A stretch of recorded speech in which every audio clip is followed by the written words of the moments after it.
चलती चाकी देख कर दिया कबीरा रोय, दुए पाटन के बीच में साबुत बचा न कोय, कबीरा साबुत बचा न कोई।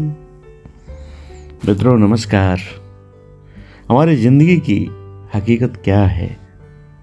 हमारी ज़िंदगी की हकीकत क्या है? इस रोज़मर्रा की दौड़ में लगे हैं, लेकिन क्या हमने कभी यह सोचा यह संसार किस तरह हमें पीस रहा है? मित्रों, संत कबीरदास जी जब इस चक्की को चलते हुए देखते हैं तो उनकी आंखों में आंसू आ जाते हैं। क्यों? क्योंकि उन्होंने जीवन के उस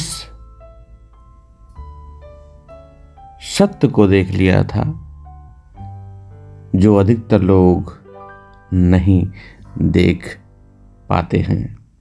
मित्रों, यह चक्की केवल गेहूं को नहीं पीस रही, यह हम सभी को पीस रही है।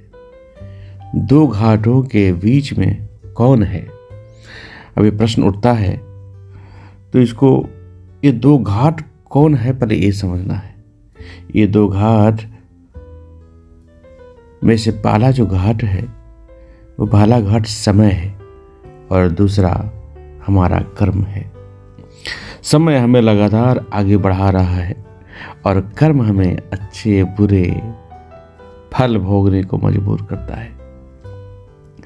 इनके बीच कोई भी साबुत नहीं बच सकता, अर्थात चाहे वो आप सत्य हो, असत्य हो, न्याय हो, अधर्म हो, एक न एक दिन सब मिट जाता है।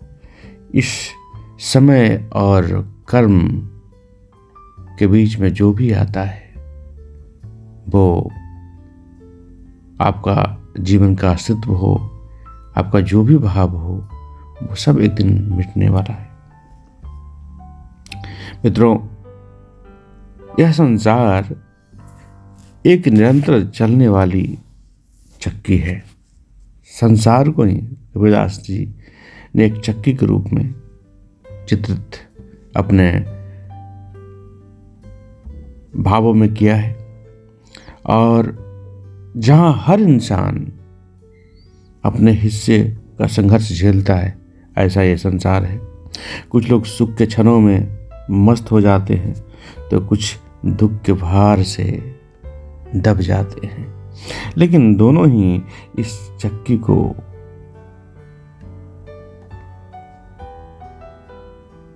अपने जीवन में जरूर महसूस करते हैं और वो इस चक्की से बच नहीं पाते हैं। मित्रों, तो क्या इस चक्की से बचने का कोई उपाय नहीं? क्या हम सभी को इसी चक्र में पिसा जाना है? मित्रों, हाँ, अगर आप जवाब पूछें तो हाँ, एक रास्ता है जिससे हम सभी इस चक्की के प्रभाव से बच सकते हैं।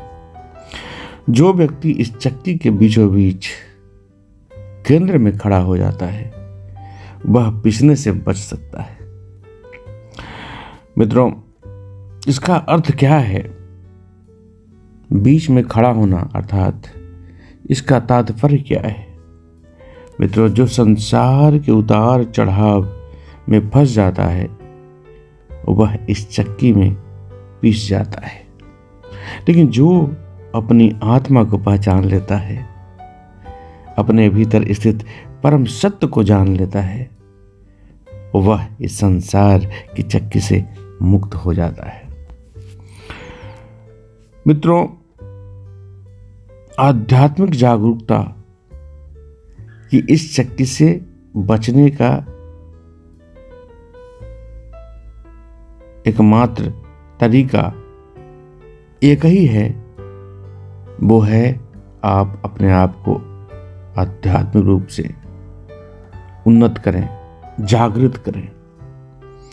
जो आत्मज्ञान को प्राप्त कर लेता है वह दुख सुख, हानि, लाभ, जय, पराजय, इन सब से ऊपर उठ जाता है, क्योंकि ये सारी चीजें हैं ना, वो संसार की चीजें हैं, सुख, दुख, हानि, लाभ, जय, पराजय।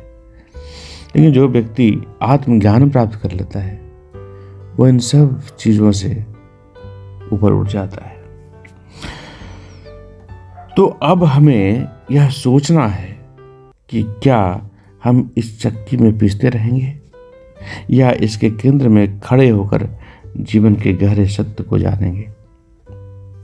मित्रों, ये प्रश्न हमें अपने आप से करना चाहिए, और जरूर करना चाहिए। अगर मानव जीवन मिला है तो ये प्रश्न बहुत ही लाजमी है, बहुत ज़रूरी है कि आप अपने आप से, हम लोग अपने आप से जरूर इस प्रश्न को करें। एक बार नहीं, बार बार करें, क्योंकि संत कबीरदास जी इसलिए तो कर रहे हैं कि चलती चाकी देख कर दिया कबीरा रोई, दुए पाटन के बीच में साबुत बचा न कोई।